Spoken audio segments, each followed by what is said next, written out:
আমি ভাস্বতী রয়েছি আপনাদের সঙ্গে গুচ্ছ গল্পকথার সন্ধ্যায়।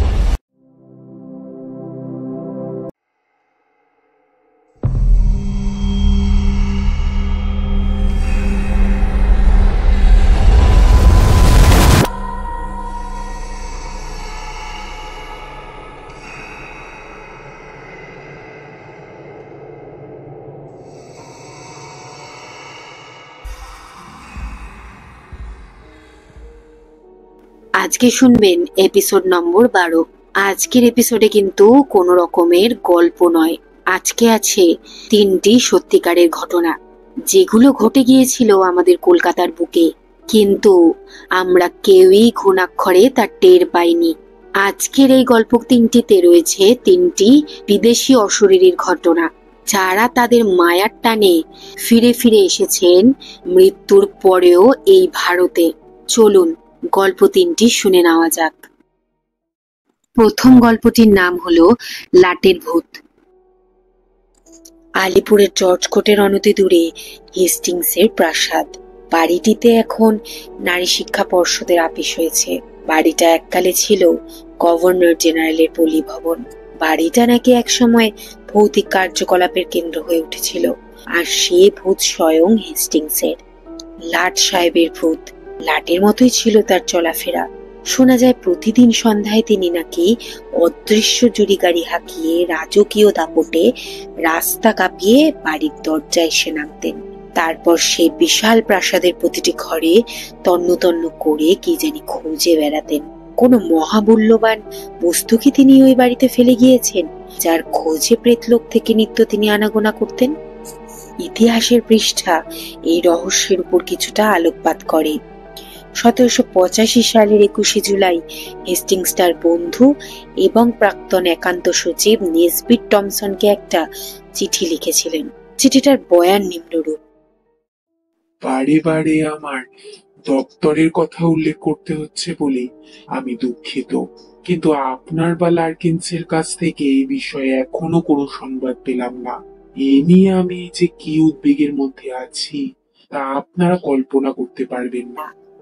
দপ্তরটি হেস্টিংসের কাছে কিরূপ মূল্যবান ছিল 1787 সালের 6 সেপ্টেম্বর কলকাতা গ্যাজেটে প্রকাশিত একটি বিজ্ঞাপন থেকে তা আজ করা যাবে। বিজ্ঞাপনটি ছিল এইরকম: বাংলাদেশ ছেড়ে চলে যাবার সময় ওয়ারেন হেস্টিংস মহোদয়ের একটি কালো রঙের বাক্স তার স্প্ল্যানেডের বাসভবন থেকে খোয়া গেছে, কিংবা হয়তো ক্রমে তার অন্যান্য অনেক জিনিসের সঙ্গে নিলামে বিক্রি করে দেওয়া হয়েছে। বাক্সটির মধ্যে 2টি মিনিয়েচার ছবি এবং কিছু ব্যক্তিগত কাগজপত্র ছিল।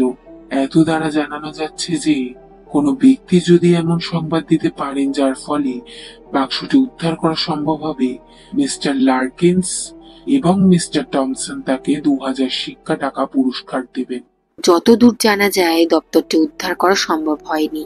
এই দপ্তরটির খোঁজেই কি হেস্টিংস তার প্রাক্তন বাসভবনে হানা দিতেন? 1876 সালের প্রথম দিকে বিলেতের ইন্ডিয়া হাউসের মহাফেজখানায় হেস্টিংসের কিছু কাগজপত্র আবিষ্কার হয়। এই কাগজগুলি কি ছিল সেই রহস্যময় কালো বাক্সে? আর এই আবিষ্কারের পরেই কি আলিপুরে হেস্টিংসের ভৌতিক আনাগোনা বন্ধ হয়? তোমরা যদি কলকাতার মোস্ট 5 হন্টেড প্লেস বলে সার্চ করো নেটে, তাহলে হেস্টিংস হাউসের নাম কিন্তু আসবেই। আর হেস্টিংস হাউসের এই ঘটনাটি আমরা কম বেশি সবাই শুনেছি, কিন্তু ঘটনাটি অনেকে বলে মিথ্যে। এই ঘটনাটি শুনে তোমাদের কি মনে হয়? আসলে কি ঘটনাটা মিথ্যে নাকি সত্যি? আমাকে কমেন্ট করে জানাও। এবার শুনবেন দ্বিতীয় গল্প। গল্পটির নাম তুমি কি শুধুই ছায়া। সেকালের কলকাতায় সুপ্রিম কোর্টে স্যার অ্যান্টনি ও স্যার আর্থার বুলার নামে 2জন জজ ছিলেন। স্যার আর্থার ও তার ভাই চার্লস আবার ছিলেন টমাস কার্লাইলের ছাত্র। আমাদের দ্বিতীয় গল্পটি স্যার অ্যান্টনি সম্পর্কে। স্যার অ্যান্টনির স্ত্রী এবং পরিজনবর্গ ইংল্যান্ডে ছিলেন। স্যার অ্যান্টনি একদিন রাত জেগে স্ত্রীর কাছে দীর্ঘ একটি চিঠি লিখছিলেন। হঠাৎ চোখ তুলতেই দেখেন তার স্ত্রী দরজার কাছ ঘেঁষে দাঁড়িয়ে। জর্জ সাহেব চমকে ওঠেন। চেয়ার ছেড়ে উঠে এগিয়ে যান স্ত্রীর দিকে। স্ত্রীর ছায়া শরীর এক পা দুপা করে পেছু হটতে হটতে অবশেষে এক সময়ে মিলিয়ে যায়। স্তম্ভিতের মতো জজ সাহেব আবার এসে বসেন চেয়ারে। চিঠির খেই হারিয়ে গেছে, মাথার মধ্যে দপদপ করছে। তবু কলম তুলে নিয়ে আবার চিঠি লেখায় মনোসংযোগের চেষ্টা করেন। আবার চোখ পড়ে দরজার দিকে। দেখেন ছায়ামূর্তি দরজার কাছে দাঁড়িয়ে বিষণ্ণ চোখে চেয়ে আছে তার দিকে। স্যার অ্যান্টনি আর থাকতে পারেন না। স্ত্রীর নাম ধরে ডেকে দৌড়ে যান ছায়ামূর্তির দিকে। ছায়ামূর্তি আবার পেছু হটতে হটতে শূন্যে মিলিয়ে যায়। কিছুক্ষণ বাদে চাকর বাকররা এসে দেখে স্যার অ্যান্টনি অজ্ঞান হয়ে পড়ে আছেন। পরদিন সমস্ত ঘটনাটা বর্ণনা করে এবং স্ত্রীর স্বাস্থ্যের জন্য উদ্বেগ প্রকাশ করে দেশে এক চিঠি লেখেন। চিঠিটি পারিবারিক দলিল হিসাবে বুলারদের গৃহে রক্ষিত আছে। পরের ডাকে জানা যায় স্যার অ্যান্টনি যে সময় ছায়ামূর্তি দেখেছিলেন সেই সময়েই ইংল্যান্ডে তার স্ত্রীর মৃত্যু হয়েছে।